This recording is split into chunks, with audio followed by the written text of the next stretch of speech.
Great. Welcome back to the Pet Biz Project. And again, today we are chatting to Erin, my business partner and co-founder of Pet Biz Creatives and the Pet Biz Project co-host.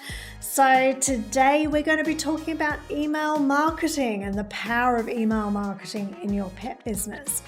And poor Erin has got the dreaded C word at the moment.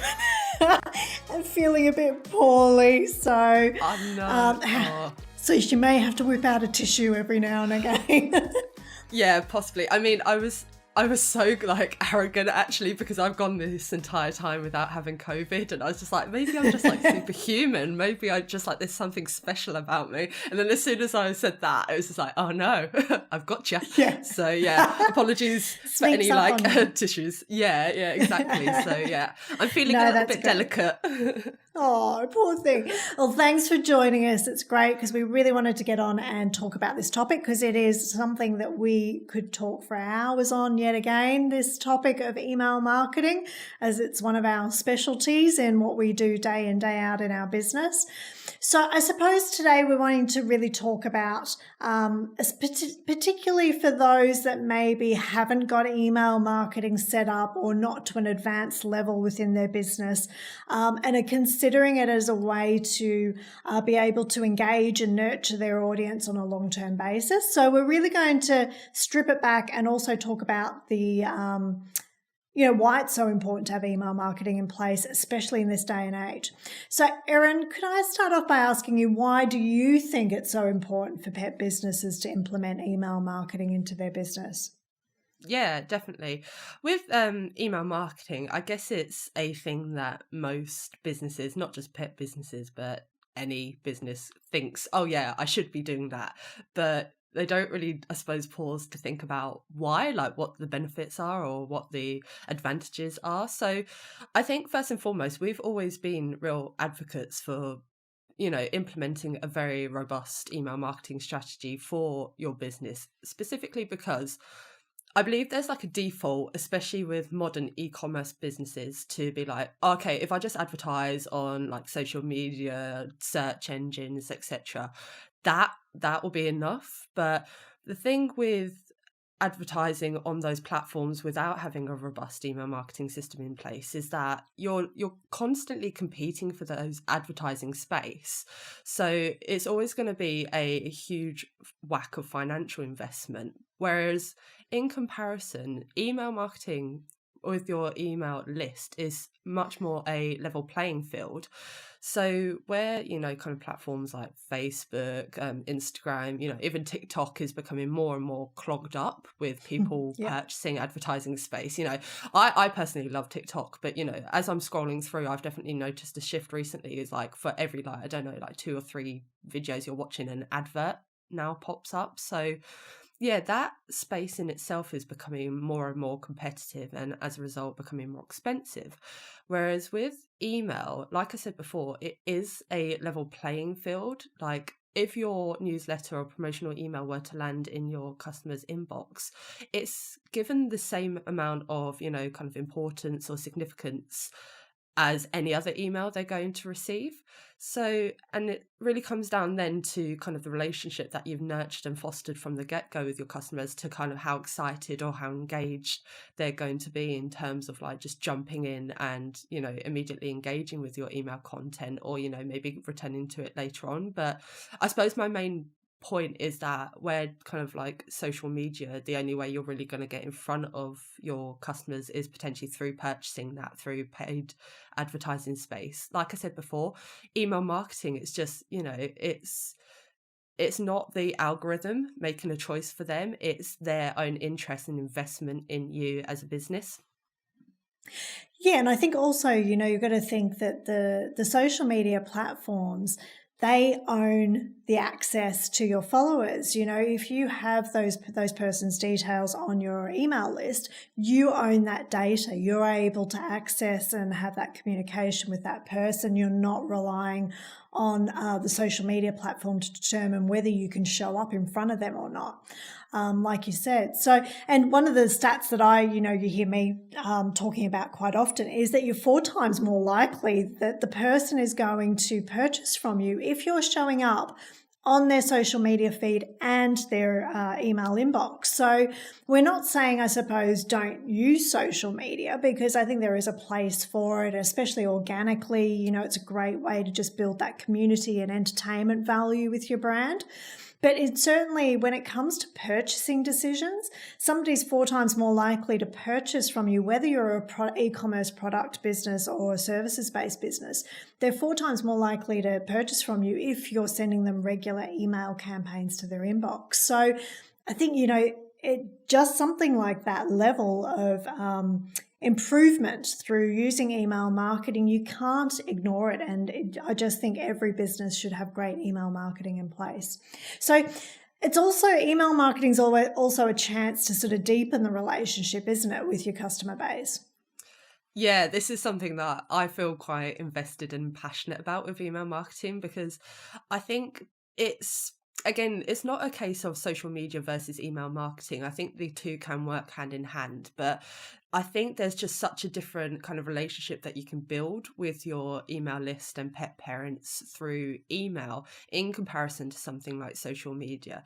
It's where kind of social media, we've been kind of shaped to be kind of scrolling. It's called the doom scroll, isn't it, in this day and age, where you just keep on scrolling. That kind of like has shaped our attention to be quite fleeting. So we'll see a post, we'll be like, I'm interested, I'm not, and then we'll immediately continue scrolling. Whereas with email, I think it's a chance to really kind of slow down that interaction. Like I said before, like the way that you've already kind of framed up the relationship with the person, so that when your email does land in their inbox, they're immediately going to be like, oh, I love this brand, I really want to see what they've got to like say or communicate. You know, they will then open your email and they'll afford you much more considered attention and focused energy in comparison to maybe something like social media, where we, like I said, have been conditioned to be like scroll. Where's the next dopamine hit kind of thing.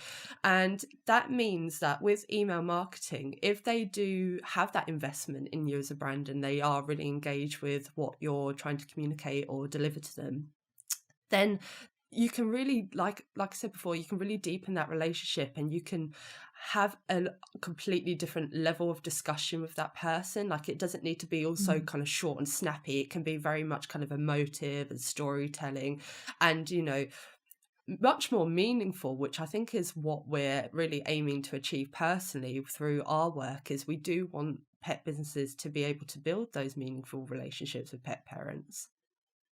Yeah, I think emails are also a really good way to include things like links and call to actions and things like that, aren't they? Because, you know, if you think about it with Instagram, you're constantly, you know, I know with stories you can include links and things, but you're always having to drive people back to your bio to access and then send them to wherever you want them to go to. I think with email marketing, it's so much easier to make it a simple process for the person on the other end to be able to just go directly to the point that you want them to go to be able to take a specific action with your brand. So I think you've got that aspect as well.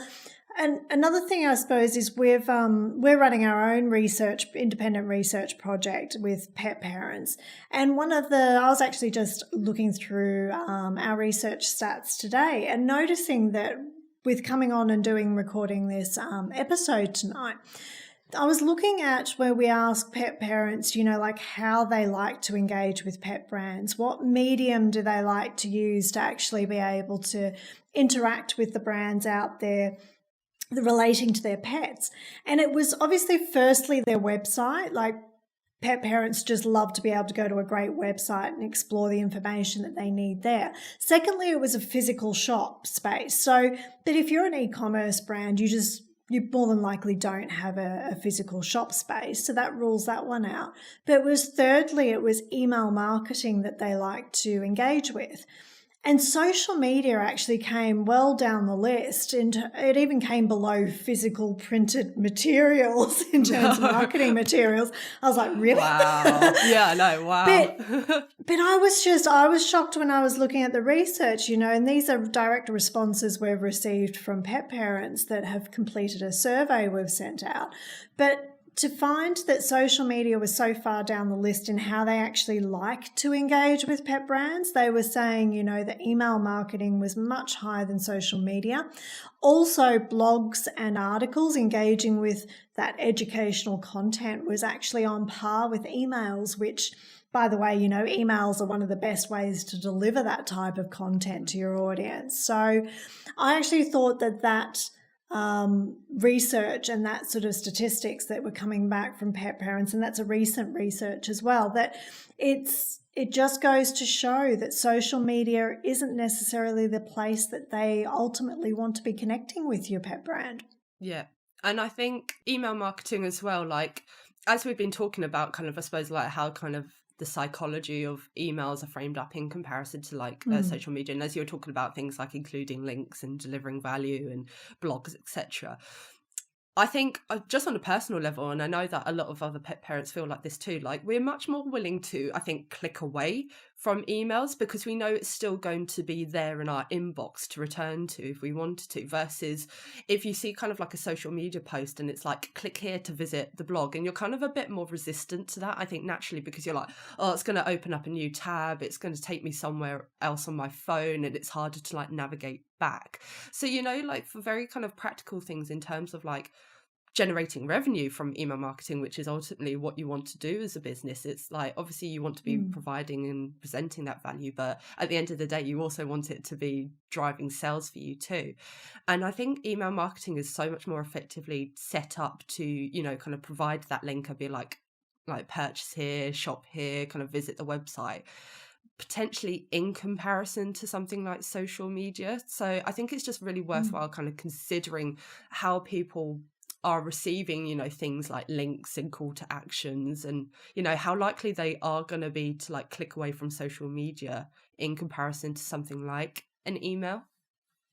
Yeah, and I think like with social media, you're very much just putting the one message out to the one type of person, whereas email marketing, you're able to get so much more personalized with the content that you're sending out to people. Like again, from our research that we're doing, 60% of people felt that pet parents felt that they were being stereotyped or pigeonholed by pet brands. So that's like over half of your audience feel like you're not having a personal enough conversation with them. They feel like they're being dealt with in a generic sort of way rather than getting to know them as individuals and their pets' needs as individuals. So I think, again, in my mind, that is one of the key reasons why email marketing is so powerful, as why you should implement it into your business is you can have those more personalized conversations, and you can be collecting data like your pet's birthdays and the pet parents' birthdays, not just the first name, but also, where they live, what other products they like to buy. So I think you can be collecting that personal information and then personalizing the email communication to them based off that, which is an important reason why email marketing works so well. A clear example of this that happened with me personally, like the other day, like I think there are two different like pet brands. One kind of just like blasted a generic, like this is just an email for like all the pet parents on my list kind of approach, versus a other pet business actually had recognized that the kind of the products that I was interested in, or they'd like collected my information at some point in the past that recognized that my dogs are terrier breeds. Yeah. So they sent me an email very specific to that because kind of terriers versus other breeds, they have like different needs. And so that email was very kind of focused in terms of things like barking, reactivity, kind of chase drive. And I appreciated that email like so much more because it wasn't some kind of stereotype like, oh, you're a dog owner, let me just talk about playing fetch in the park. It was very specific to things that I was interested in and things that I needed as a pet parent. And I think it's just a clear example of like personalizing, like you say, that relationship and just deepening the conversation. Definitely. I think and the way that brands are moving forward is personalizing the experience, not just on email, but we're seeing it more like personalized experiences physically in shops that, if you can translate that same type of experience to online, that's, going to help you to stand out in a crowd against other brands as well. So what are your top tips then, Erin, for how to implement email marketing into your business? I suppose my first tip is kind of a very practical one, and I'm hoping that most people have already done this, but if you haven't, it's something that you should probably do sooner rather than later, and that's Yeah. invest in a good quality CRM. So if you are unfamiliar with CRM, it's just customer relationship management system, and essentially it is a kind of a piece of software that helps you to gather your customers' information, but also kind of track their behavior online. But most good quality CRMs also have that email marketing element, integrated into their software. So Yeah. it just makes it so much easier to, create, schedule, and monitor your email marketing results. So I think first and foremost, that would be my top tip is like, if you haven't done that already, go and invest in a good quality CRM. Have somewhere to build that email list in. So yeah. Yes. Great. Yeah, Good tip. don't set up a spreadsheet with columns No. of first name, last name. Don't do that. Just don't do that. It's just yeah, I think probably my going from that, I guess, is just any kind of CRM will offer this capability is to actually segment your audience. And Yeah. it's, as we were talking about before, this helps to really kind of personalize the relationship you have with that specific pet parent, but also to, really customize the content that you're actually going to be sending them, and whether that's kind of promotional or educational, you can then tailor the content of your emails to be specific to that pet parent's interests. And segmentation can be kind of demographic data, could be like their age or location, for example, or it could be their purchasing history and kind of knowing what kind of products they're interested in. You can segment your audience in lots of different ways, and I think you have to find what kind of works for you and what kind of information you've gathered. But again, it helps to avoid pigeonholing or stereotyping that parent, because you are acknowledging and responding to things that they're telling you about themselves. You're not just ignoring that and just doing a generic blanket email marketing campaign. Like I said before, you're very kind of you're personalizing it and tailoring it to their specific wants and needs as a pet parent. Great. And yeah, I 100% agree having that segmentation in your audience. One of the systems that we use that's really good is Klaviyo, isn't it, for the CRM system if you're an e-commerce brand. So we highly recommend that one as well.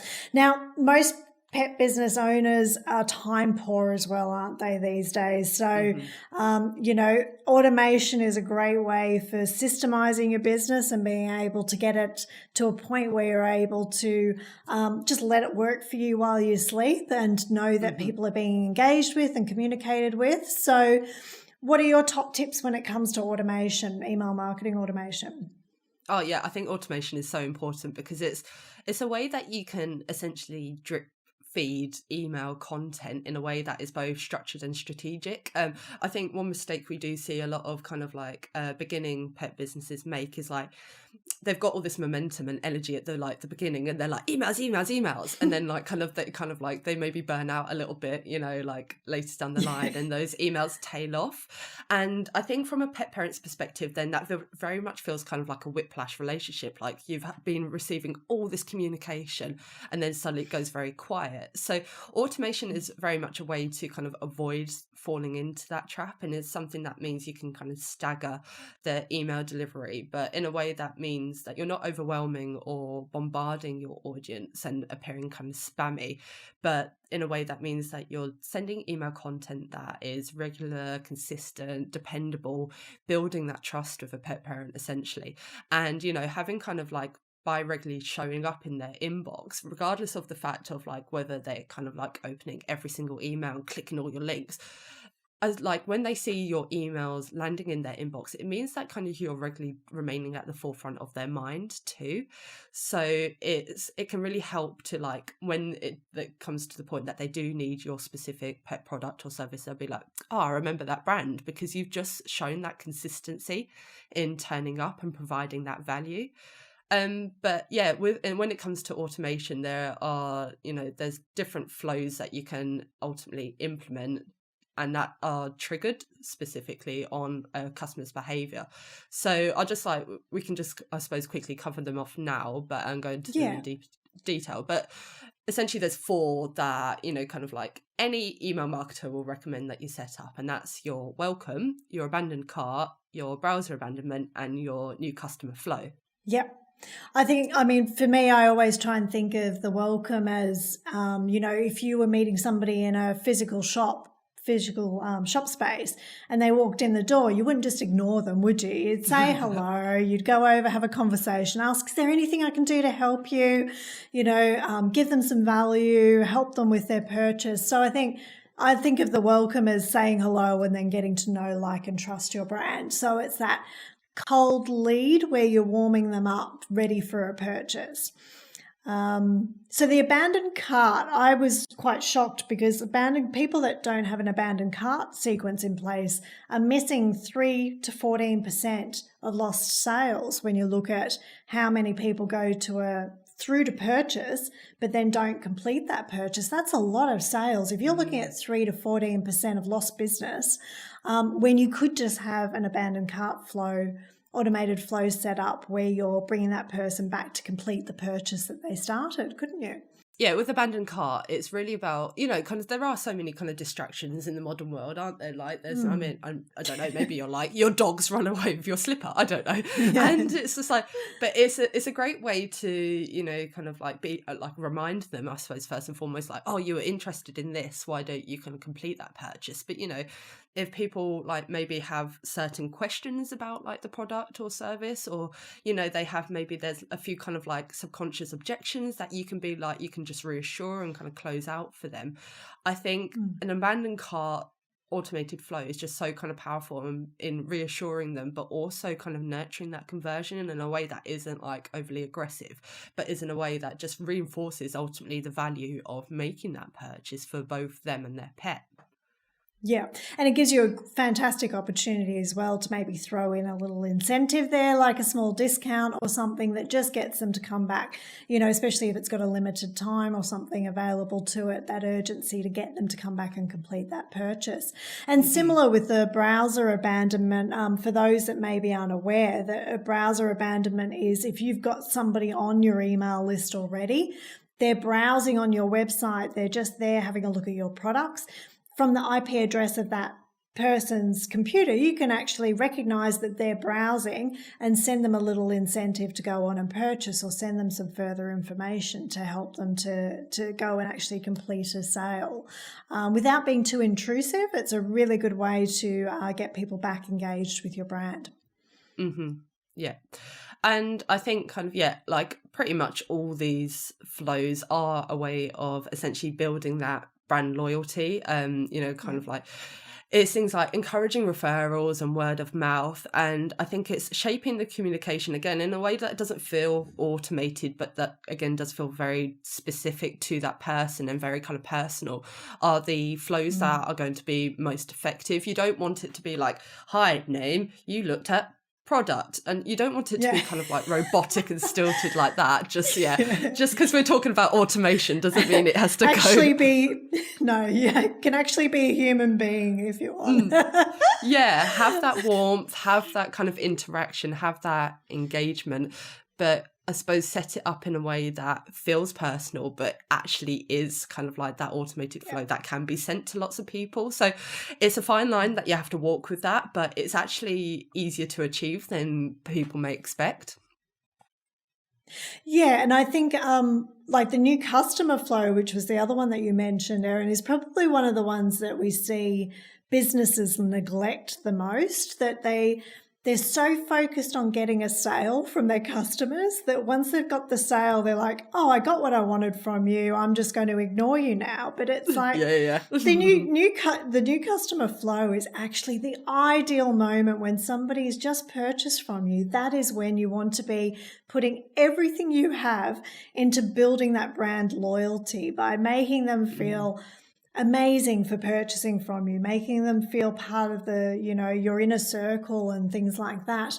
It's also the ideal time to get them to refer and to use that word of mouth to tell other people about your brand. So definitely making sure that when a customer purchases, you've got that automated flow in place to make sure that you're building that loyalty with your brand so they keep coming back and they tell everybody they meet about you as well.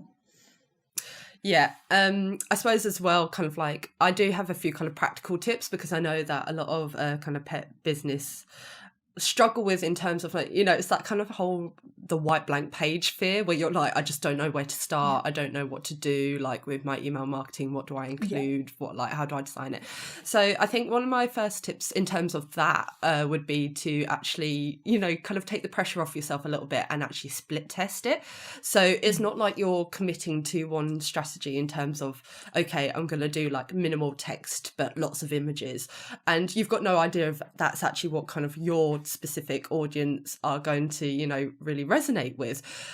So by split testing, maybe having one approach, which, as an example, you've got one version of the email that is very kind of minimalist and maybe has a few images versus one that maybe is a bit more long form, has more storytelling and maybe more bolder colors. It just helps you to, rather than kind of, just like covering your eyes and kind of just like throwing a dart and hoping it sticks with your pet parent audience, split testing your email approach can actually be really revealing in terms of, okay, I actually didn't know that my specific pet parent audience, liked this kind of approach, or this would help them to, kind of access the value that I'm trying to provide easier. So I think you just need to test that. Don't assume anything about your audience. Really think about trying out these different approaches. I think first and foremost, like I say, it kind of takes the pressure off you then to get it right first time, because it means that you can experiment and explore with that a little bit more.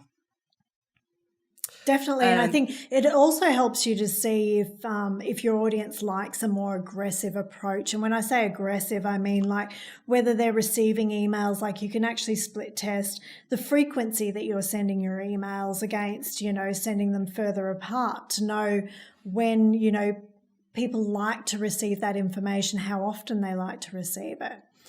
And then what are your other tips, Erin?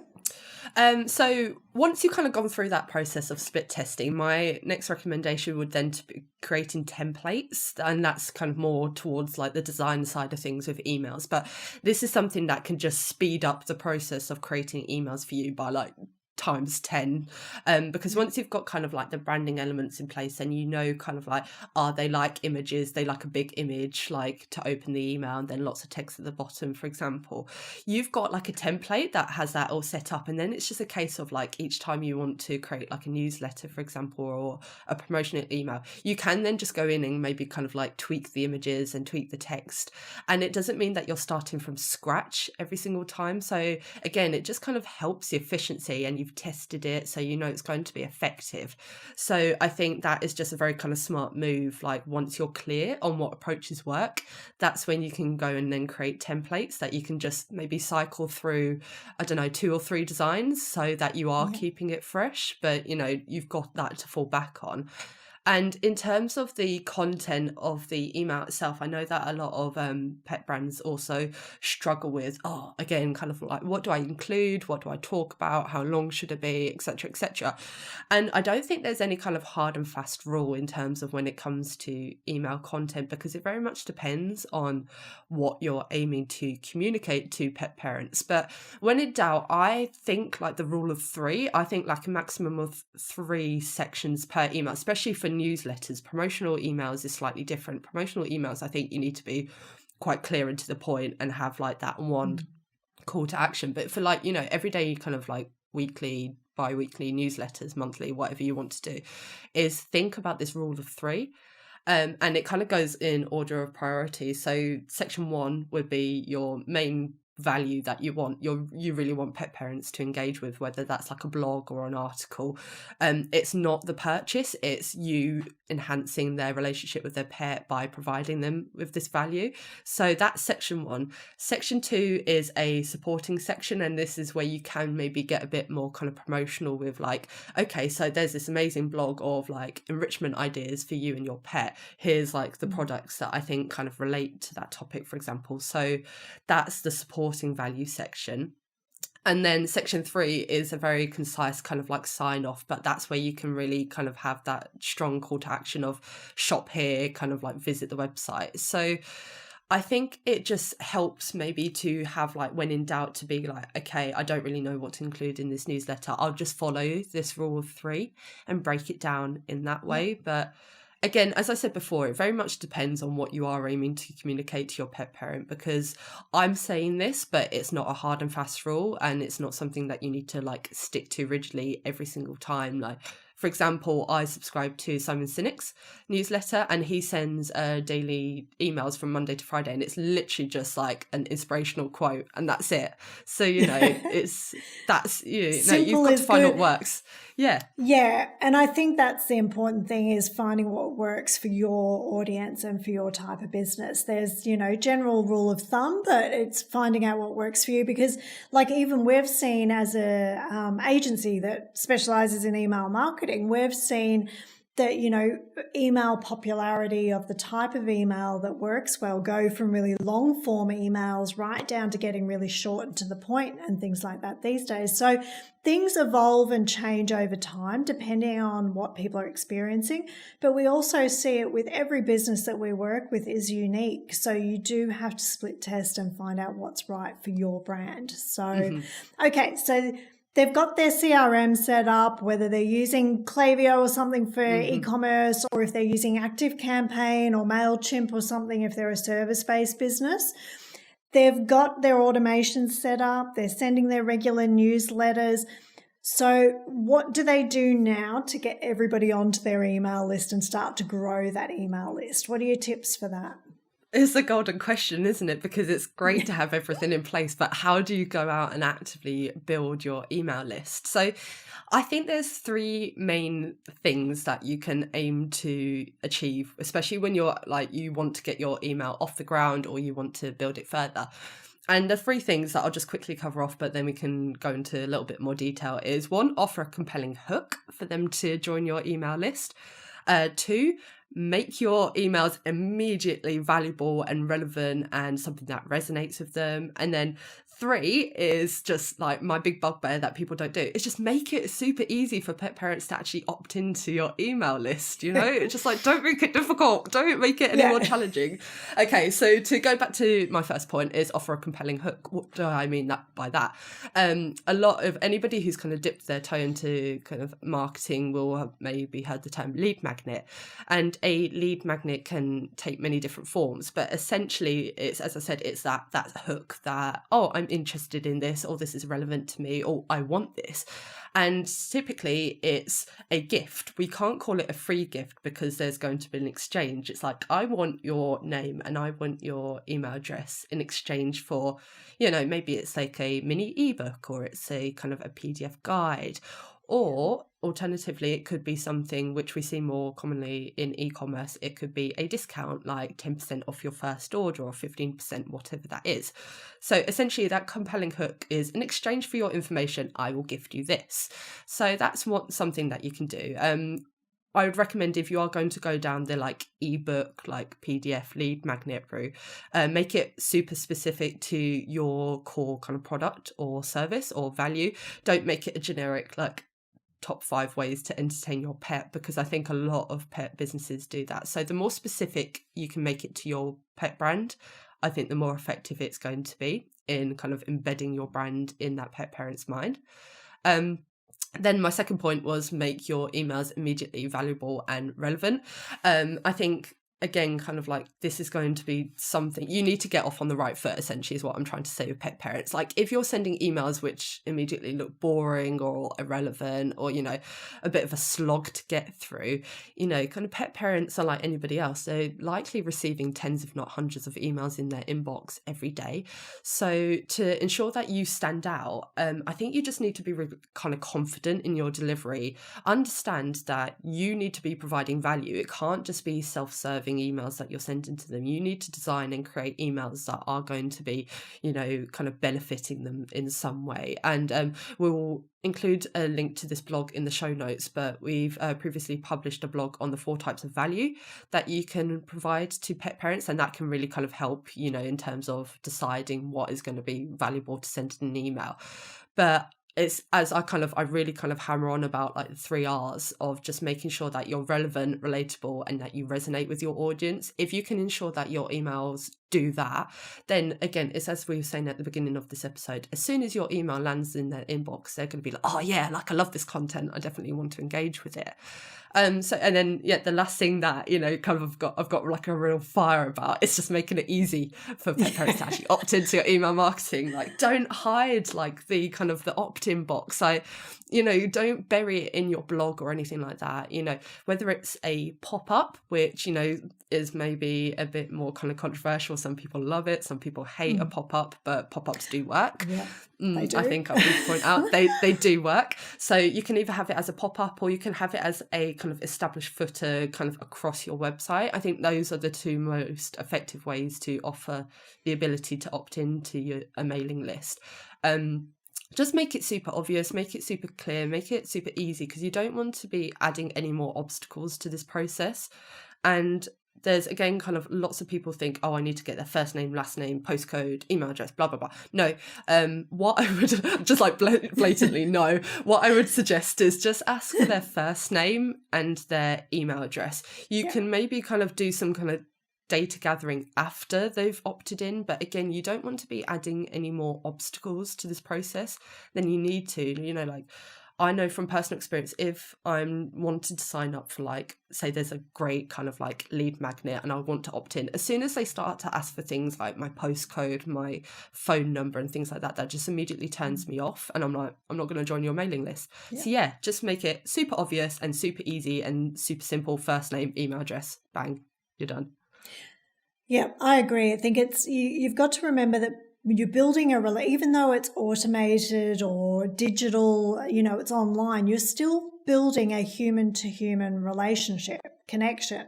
So it's just like anything. You don't jump in and go from first meeting somebody to getting married. You've got to take those little steps along the journey of dating and getting to know each other and things like that. So yeah, I 100% agree. Just take that first step of just gathering their first name and email address. I think one of the reasons we say the first name specifically is because then you can at least personalize those emails to that first name, which makes them feel more personal straight up.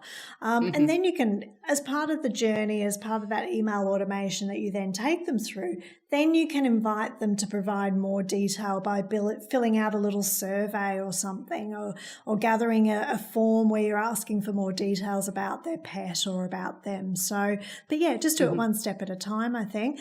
One of the things I'd say also regarding the hook that you mentioned, Erin, is that one thing I'm seeing that works well is also a video series. So like a PDF lead magnet or mini ebook guide, you can turn that same content into a little 3-step or 3-part short video series that you can send to them via email as well.